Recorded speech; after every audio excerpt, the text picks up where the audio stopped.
yuyugyug ang puno na yon upang mahulog yung mga ripe, yung mga hinog na dates at dapat niya kainin upang siya ay maka-recover muli sa kanyang lakas mula sa panganganak.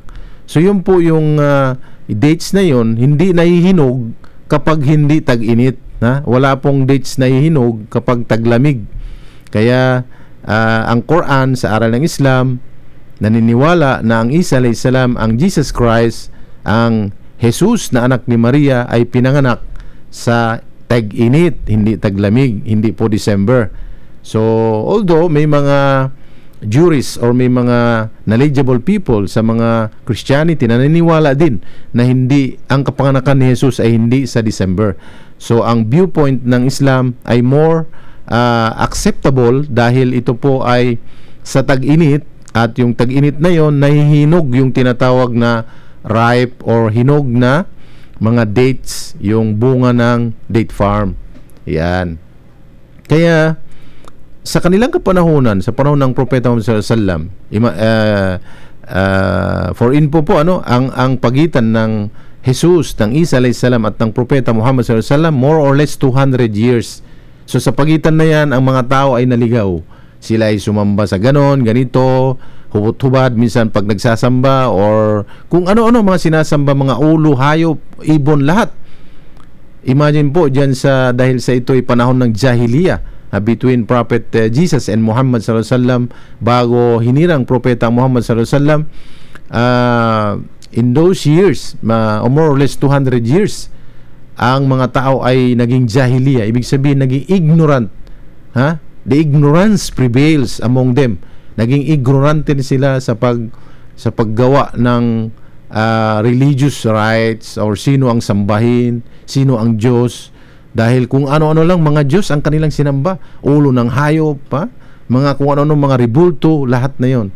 Kaya nung hinirang na ang Propeta Muhammad sallallahu alaihi wasallam, merong natagpuan diyan sa Kaaba, the first house worship for mankind, yung ginawa ng Propeta Ibrahim alayhis salam, yung Kaabatullah, yung ngayon tinatawag sa Saudi, sa Makkah. Yung Kaaba na yun, merong nilalaman na 360 gods and goddesses. Dahil po sa Jahiliya nangyari, period of ignorance, hindi nila alam kung sino yung Diyos ang dapat sambahin.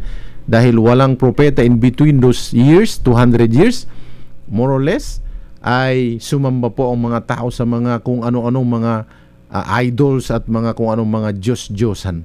Kaya nung pinarating na ang Propeta Muhammad sallallahu alaihi wasallam, hinirang bilang propeta, nakatanggap siya ng divine revelations mula sa Allah subhanahu wa ta'ala, pinagbabasag at pinagsisira yung mga 300 gods and goddesses sa loob ng Kaaba na yan, na sinasamba ng mga Arabs, mga ignorant na mga Arabs noon na sumasamba sa mga Diyos-Diyosan.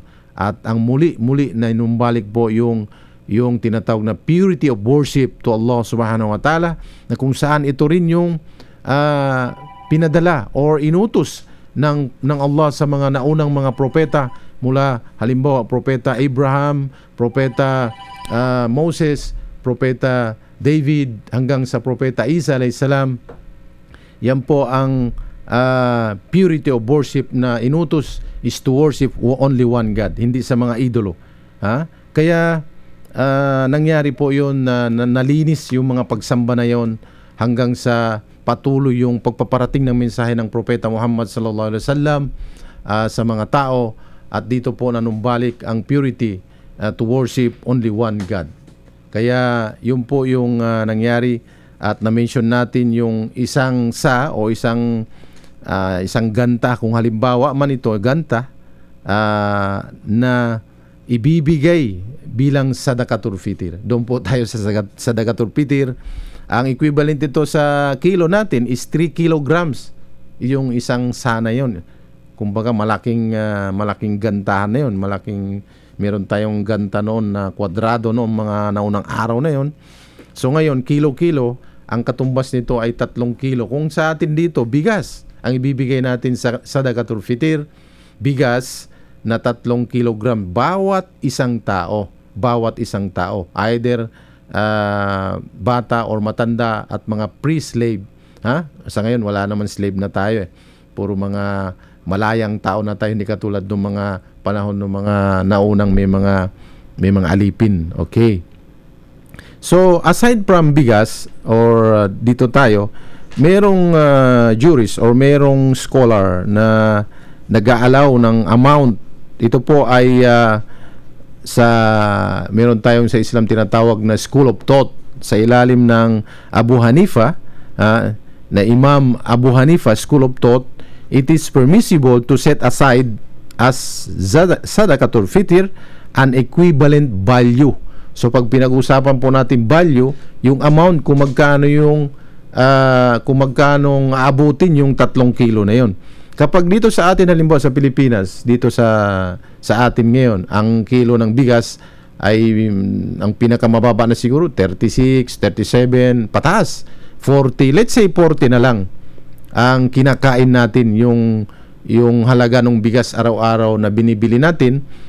So, yung 40 pesos sa 1 kilo times 3, 120 pesos. Yun po ibibigay value or amount doon sa 3 kilograms kung value ang pinag-uusapan na hindi bigas. So, magbibigay ang isang tao ng 120 pesos for that